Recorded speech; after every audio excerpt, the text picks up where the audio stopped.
has that teammate taught you that has stuck with you? I mean, that's an impossible question to answer. Who's my favorite teammate and why? What have they taught me? Oh my gosh.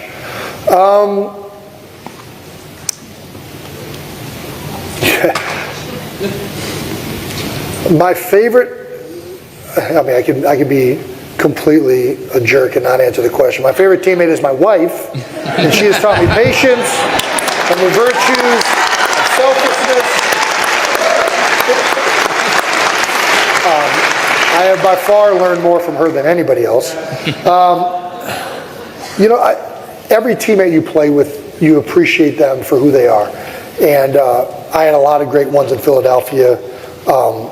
Usually the ones that you were with the longest and went through the most times of, honestly, misery with are the ones that you love the most. Like, I climbed Mount Kilimanjaro, and like, it was so hard and grueling and terrible. But for some reason, when you go through those moments with other people, you love it that much. So, like, Brent Selleck is a guy that's always going to be somebody that I can lean on. I know I got his number. Lane Johnson, Isaac Seumalo, I'm being put on the spot here. LeGarrette Blount, I was only with him for a year. One of the best personalities I've ever played with. Chris Long, Bo Allen.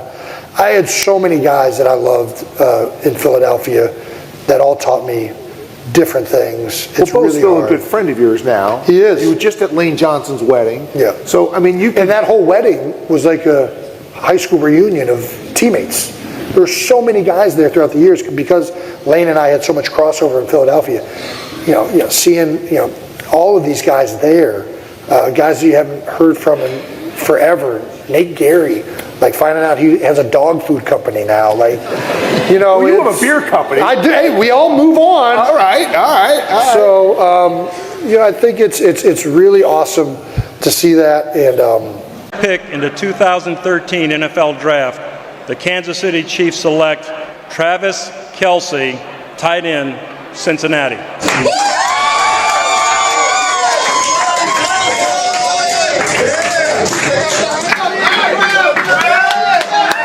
Yeah, not gonna lie, puppy kisses are great until you've watched them eat their own poop.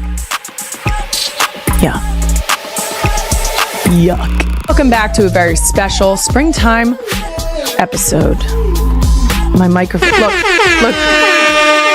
My episode, you need to be quiet. Stop talking into a microphone. Welcome back to a very special springtime solo episode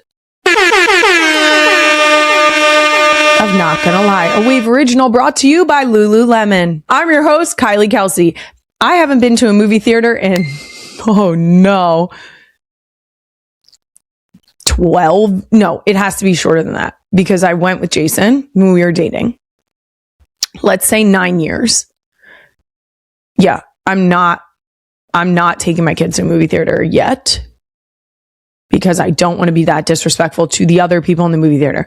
With the 23rd overall pick in the 2026 NFL Draft, I predict the Eagles will select someone I'm going to cheer for. And Jason and I finally got to celebrate our 8th wedding anniversary. A few days late. And that's okay, because it was worth it. Last week, he told me that I needed to block off some time this Sunday.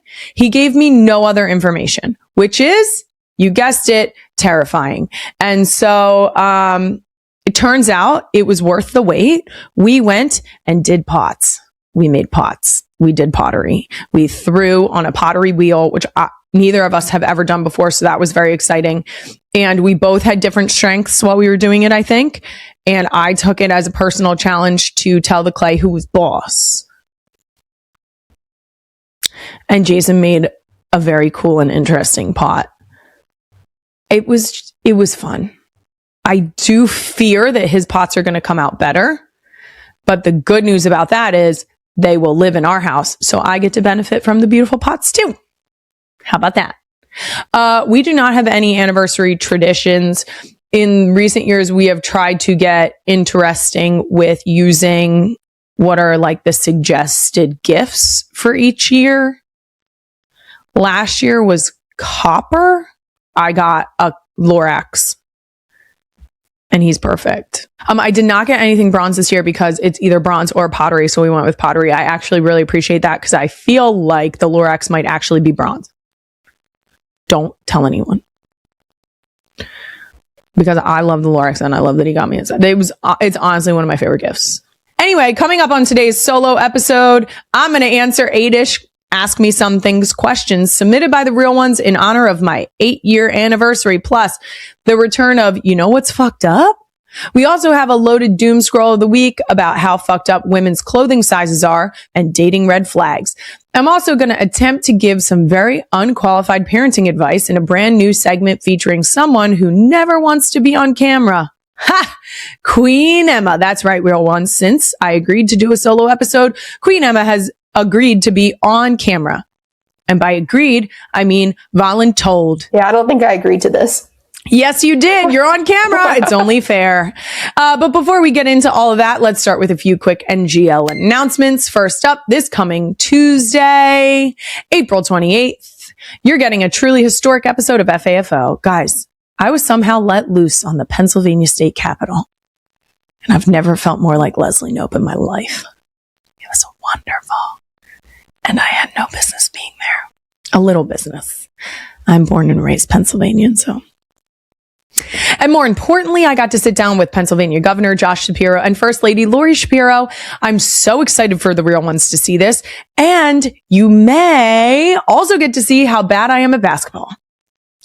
That's not a tease. I am fucking trash at basketball. And you can see it if you watch this FAFO episode. It's honestly horrific. And the only reason I'm agreeing to let it stay in this episode is because we have another FAFO planned right now that I think I will be able to show off a more athletic prowess.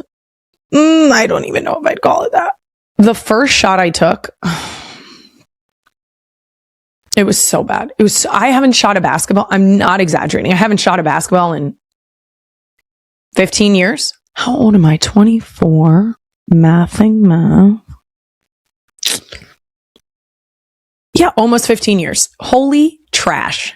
Anyway, make sure you tune in this Tuesday on our YouTube channel. Make sure you set your alerts so you don't miss it. Next up, it's official. NGL just won Podcast of the Year at the 2026 Webby Awards. Oh no. We also won the People's Voice Award for Best New Podcast and Best Partnership. Shout out to the real ones for voting and more importantly for watching every week. And also thank you to the amazing guests I had no business talking to for somehow agreeing to come on because we couldn't have done it without you. You know who else we couldn't have done it without? Our amazing team on NGL. It is not about me. I could not put on a podcast by myself, especially to this caliber. It would be a vertically recorded iPhone video on selfie side. It would be trash. It's the whole team. And final announcement. Last week, I asked the real ones for suggestions on organizations that we should donate our new merch proceeds to. And as always, you guys delivered. Some top choices were Play Like a Girl, Girls on the Run, and Special Olympics. Ooh. Because we donated our field hockey FAFO with Nikki Marie proceeds to Girls on the Run, I feel like Play Like a Girl is the right one here. And since we're supporting women in sports, Play Like a Girl it is. Moving on, let's get right to our real one comments of the week. This week, there was a photo of Jason in a cowboy hat going around from Lane and Kelsey Johnson's wedding. As you can imagine, it's an excellent picture. It's outstanding. For the audio listeners, my husband is standing kind of sideways here with a cowboy hat on, a bolo scarf, tie thing, and you can very clearly see his salt and pepper beard. Now, he's dressed in all black. I said he looked like something straight out of Yellowstone. Did I watch Yellowstone? Absolutely not. If you think I have time to lock into a show as serious as that, you are incorrect. Did I want to? Absolutely. I will say I saw a ton of comments. And I feel like we should address them. Some of you do get it. Someone said, are we allowed to like photo number 4? I feel like we just need permission. Yep. You are allowed to like it. Someone else said, I promise I'm looking respectfully. Thank you so much for saying that, Amanda. That's very kind of you. But then I see some people still don't quite understand. Someone said, I'm here for Cowboy Kelce. Nope. I'm going to say it. Jason is fine. You better hide your eyes. Jason Kelce sliding into hot cowboy summer was not on my bingo card. Okay, Meg. No. Alexa, why are you hot and sweating? Why are you hot and sweating, Alexa? No. Consider this your quarterly reminder. That's mine. And not only can I fight, I will fight. You can look all you want. You can look all you want. But that man is only tipping his hat at me. Thank you. Also, Jennifer said, pick 4 screams baby number 5. LOL. You watch your mouth, Jennifer. You watch your mouth. My uterus might hear you. She's not talking to you, uterus. Guys, we have 4 children. My youngest child just turned 1. Can you, I don't know, take a fucking chill pill? I've seen him. Trust me. We have 4. I get it. Mine. Also, because I'm a big Finding Nemo lady, I do love how frequently you guys put the Finding Nemo seagulls in the comments of the videos or photos where my husband is looking fine. Keep that up. That's women supporting women. All right, now that that's been handled, let's get to the long-awaited return of, you know what's fucked up? Yeah. Hey, you know what's fucked up? 3 of my babies are now officially in school, and I don't feel great about it. Yeah, I don't. Benny started preschool last week because she's 3 now. And we were waiting until after spring break because our schedules were a little wonky. And also, I was being selfish. I wanted her to stay home with me. So, we have been preparing for this for quite some time. There have been quite a few things that we have worked on at home where I've said to her, well, we need to be able to do this because you're going to school. And that was very helpful in progressing us forward on a lot of different skills. And specifically encouraging some independence. The first day was great for Benny.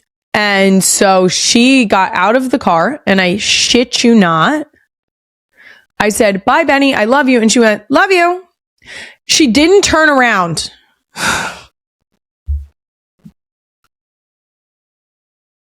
She didn't turn around. She didn't even turn around. After her second day, she said to me, I love Go a School. I love Go a School. I'm really excited. I go a school. And that's why she's in school, right? How did I handle it? I mean, I talked about it the entire day. Guys, she was there for 3 hours. I talked about it relentlessly the whole 3 hours. I told everyone that would listen that she didn't turn around. And then I had to keep saying and convincing myself that I was okay with that only because I am an adult and I should be able to handle being not okay more than she would handle being not okay. So I'm glad I was the one that was not okay and she was not the one that was not okay. All around, I'd say like 1 out of 10 rating on that experience for me.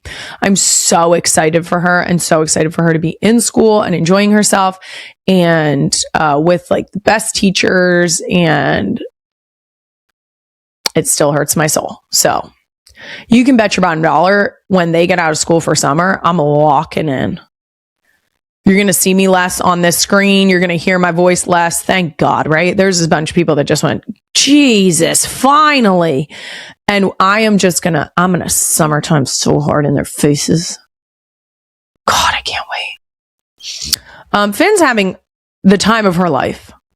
The fact that she gets to walk around and just fuck shit up. Wow. She's having a blast. No one's taking her remote, aka her phone. She's having uninterrupted phone calls, which is very important for Finn. She gets to pound on the piano toy that she has, and nobody takes it away from her, which is very exciting. She gets to read whatever book she picks, and she doesn't have to wait for her turn to come up. I don't think she actually knows about turns, but she does get pissed off when her sisters get on my lap. For some reason, I don't know if it's just because Jason has a wider lap. They don't get as mad sharing a lap. If there's more than two, pissed. Livid. But Finn's enjoying herself, and I'm happy for her. And sad for me. Anyway, that does it for You Know What's Fucked Up. Let's continue this theme of fucked up in Doomscroll of the Week. First, if it wasn't already clear how fucked up sizes are on women's clothing, Peep the Confidence just managed to perfectly sum up my own feelings on this. Queen Emma, the clip, please. Size does not matter, and I'm gonna prove it. This is a size 4. Hello? Stunning. However, this gown is also a size 4. Stunning. Yes. Can't get her zipped. Size 6, I actually can't believe I'm selling this one. Whoa. Also a size 6. Can't zip. Size 8. Size 8. Not a chance. Size 10. Size 12. I can't even show you the back. I can't even show you the back. Size 14. Back in a size 6. Size doesn't matter. Size never mattered. And all that matters is how you feel good in what you're wearing. Because nobody's gonna know what number you're wearing. Yeah. Okay, so first of all, this is, I believe, if I butcher this, I'm so sorry. I believe this is Deanna. If you haven't seen her videos, they're delightful. She does the OOTD, the ooh to da, peep the shoe. If you remember that, I still remember watching those. I'm pretty sure during COVID. That's how far back it goes. Deanna's great because she sort of relieves the stress of fashion. She likes to sometimes be a little more adventurous. This video in particular, when I say adventurous, I mean more adventurous than I would get, which I wear jeans, a t-shirt, and Chuck Taylors to pretty much everything I do. So just take that with a grain of salt. Anyway, this video is the perfect summary of women's clothes. Off the top of my head, I can think of 4 different brands as a whole, that if I were to try on the same size in every one might fit, 1 would be too big, and 2 would be too small. And that's crazy behavior. Okay. Now we get the perk of now you can read reviews of certain clothing online. That's very helpful. But I do think that the range, it's not like there are a number of places where you will order clothing from. If you order it in the same size from one store, if you order from a different store or brand, you're talking about a size variation that could go 2-3 sizes outside of what you expect should fit you. That's crazy. Now, I do want to put emphasis on the fact that she said no one's going to know what size you're wearing. Think about this. When you put your clothes on, where's the tag? That's right, on the inside. Who's checking your tag? Seriously, who's checking your tag? Do not get stuck on a number on a tag, because if something fits you properly, if you size up or down to the appropriate size that fits your body and, most importantly, is comfortable, it's going to look 10 times better than if you went with a size because you were like, that's the size I want on my tag. Who gives a shit what number's on your tag? That doesn't matter. No one's going to see your tag. Nuh-uh. I have a pair of jeans. I have a pair of jeans right now that are a 30 tall. Okay. In another brand I have, which I think equates to a 10 or a 12. I don't know. But I have another pair of 8 long jeans, from another brand that fit me like a glove. We got to cut the shit, guys. Do not worry about the number on your tag. Your tag goes inside of your clothing. You're inside of your clothing. No one is checking your tag. The only time your tag is going to be viewable is when that clothing is off of you. And in a platonic situation, no one's checking your laundry basket. And in a non-platonic situation, no one is checking your tag. If you catch my drift, you're going to be busy with other things. So, okay. Glad we went there. One of the top comments on this clip is, as someone with body dysmorphia, I cut the sizes out on most of my clothes so that I never have to see it. If it fits and makes me feel good, it's my size. This is the vibe. This is the vibe.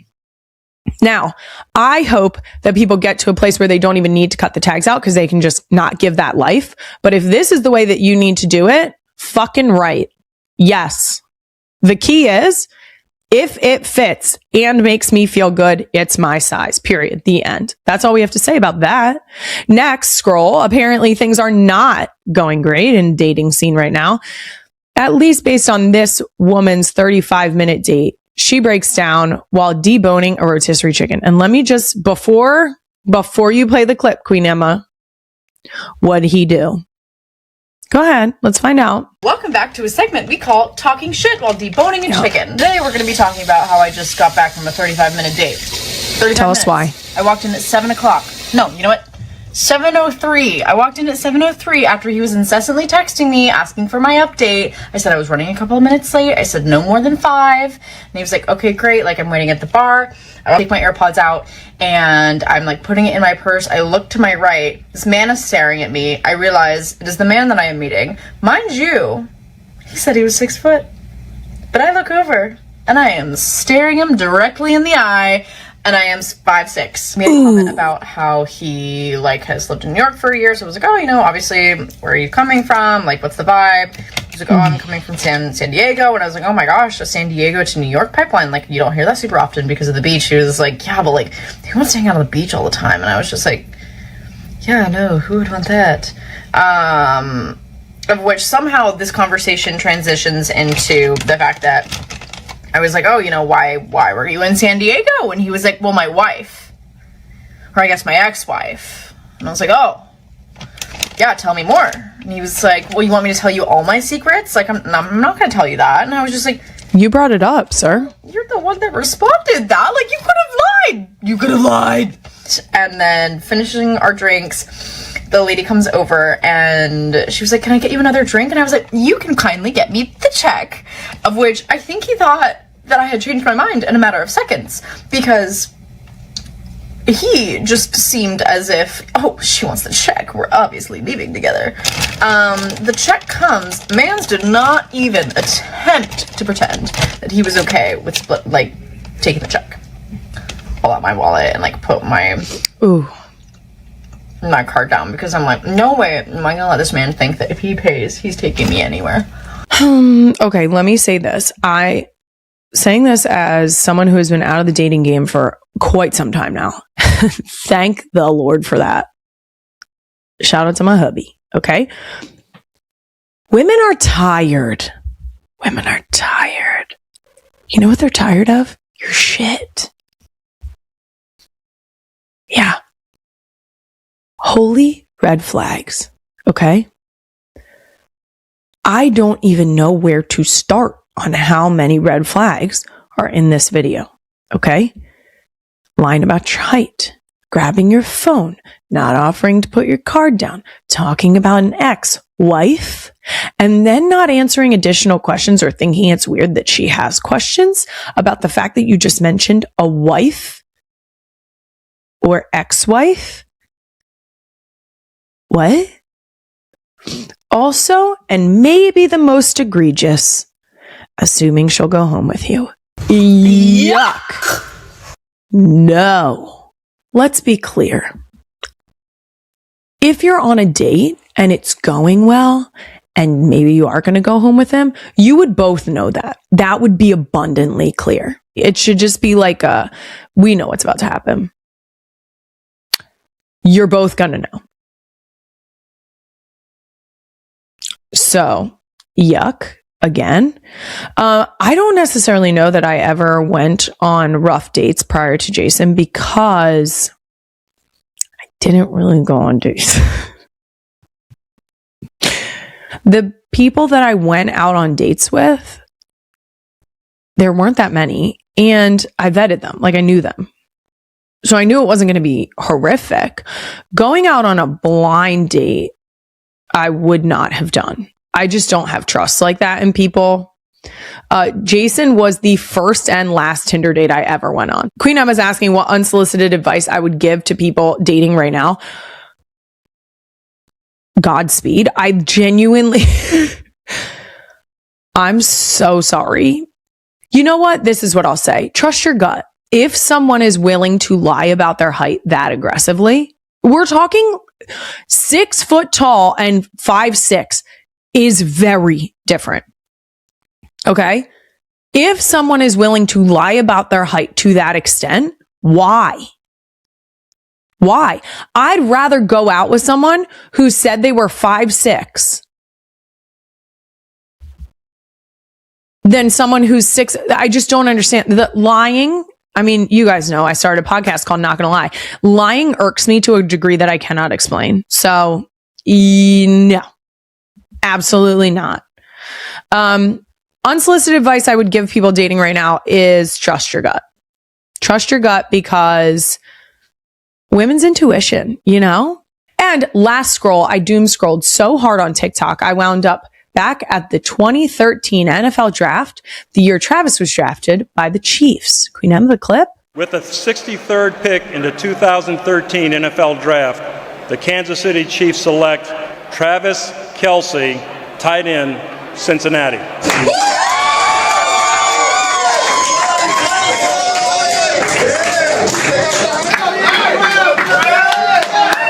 Yay, Trav! Woo!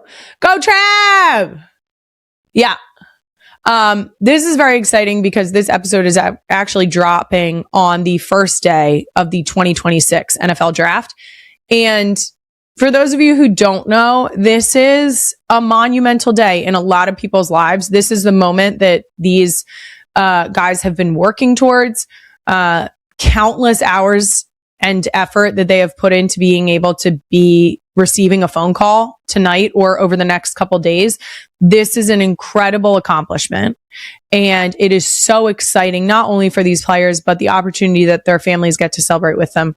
I like tuning into the draft as like background noise. I like putting it on and listening to it as it goes by. If the Eagles ever asked me to announce a late round pick, I would say no. Because I actually don't like being in front of people. So no, thank you. But I'm excited for you. But I don't want to do it. Also, on the off chance that I mispronounce the person's name, could you imagine? I would be mortified. I don't want to be that person. I want to give people the respect of having their names announced correctly. And I'd probably botch it.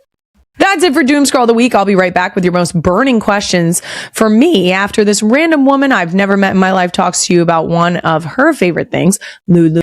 And so is Ask Me Some Things, because Ask Me Anything was far too open-ended. You wacky mother. In honor of today's solo episode and my 8-year anniversary with Jason, I'm going to answer 8-ish of the real ones questions, meaning at least 8. I don't know. Queen Emma put them in there. We'll see how many we get through rapid fire style. She says rapid fire. She knows that's never going to happen. I'm going to try my best. Here we go. Someone asked, how about an update on your 2 pups? They're doing great. They love each other. Benny is still their fearless leader. She bosses everybody around. Jason is definitely still calling Freddie Gunda, like, aggressively. It never comes out Gunda. It's always Gunda. Like, it's like this, like, so aggressive. He calls Patty, and Patty only gets called Patricia when she's getting in trouble. And then it's just like the TikTok audio. You can insert it here. Patricia! Okay, it's that. Oh, Freddie didn't like that. But they're getting along. They play nicely. And Freddie has figured out where she needs to hide, either under the deck or under people's feet, so that Patty can't completely truck her ass. It's fine. They're learning. And the next question is, what should a big Eagles fan do if their husband got them a Cowboys shirt for Christmas? I could think of a couple things right out of the gate. My first instinct is cut it up and use it as a rag. That's simple, straightforward, to the point. Next, which is probably a little bit more appropriate, donate it. You don't even need that thing anymore. I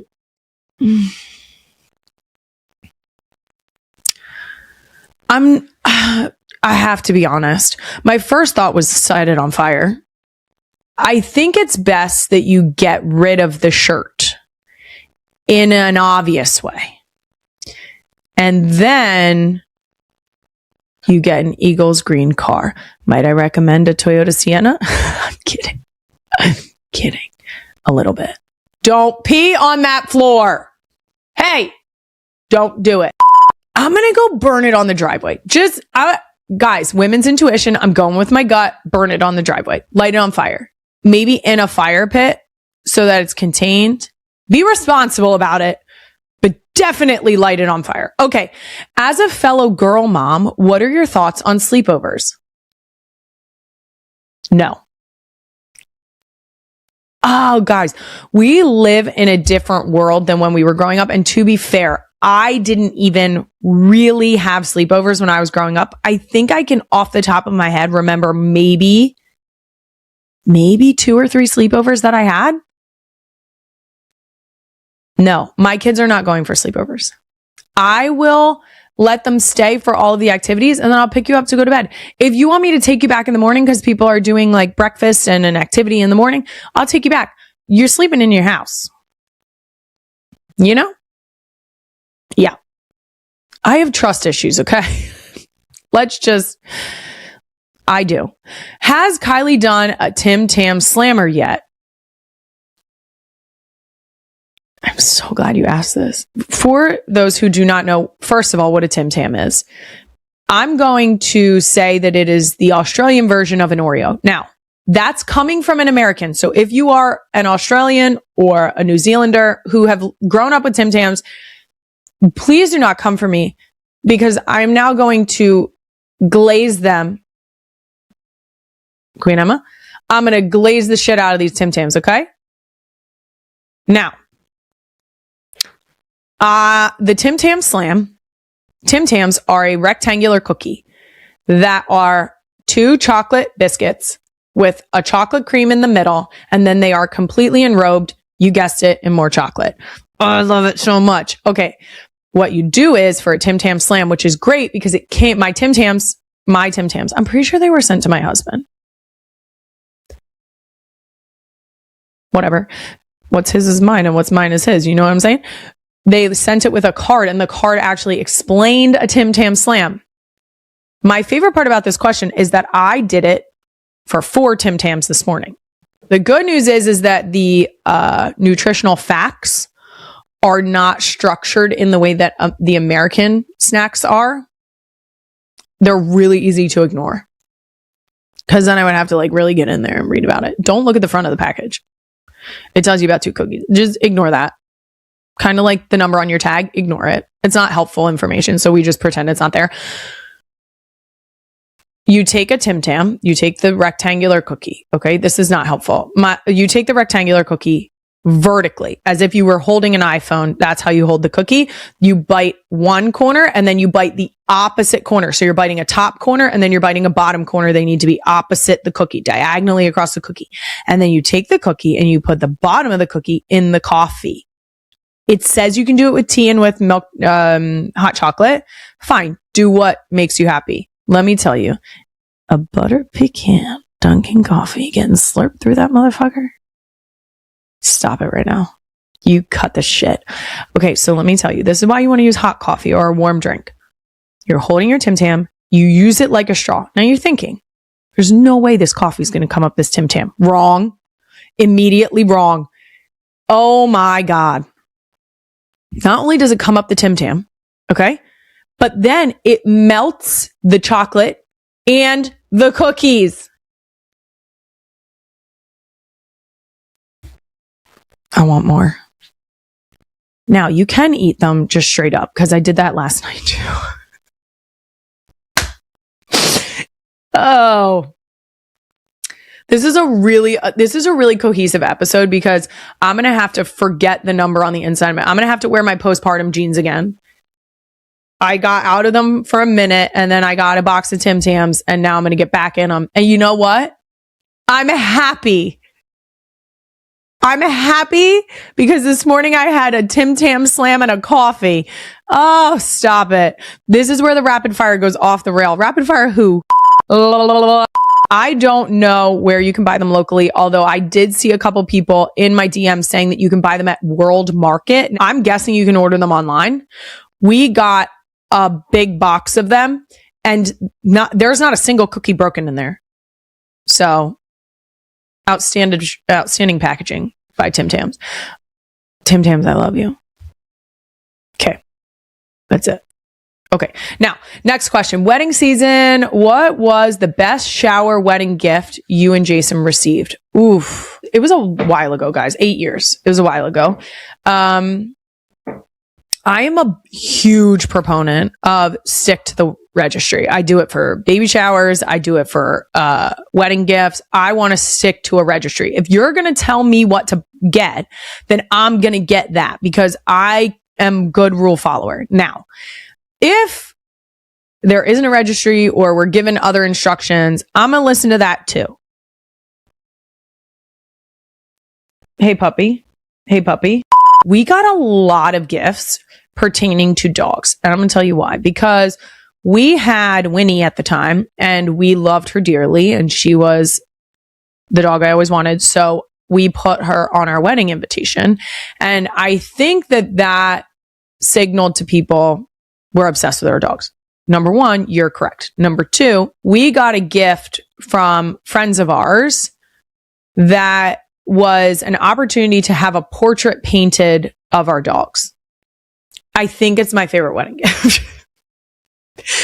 Shout out to Genevieve, the artist. She came and photographed the dogs and then made them into this gorgeous, I don't even have to send you a picture. It's in the background of every week. It's the one up above the fireplace. I love it so much that we have discussed where we're going to put it in the house as if it is a hard must on the wall. It has Winnie and Baloo in it. And so it's perfect. And I love every bit of it. So that's my favorite. What I will circle back to, if I cannot find something on your registry that I think I would like to buy you, it's cash or a check, guys. It's cash or a check.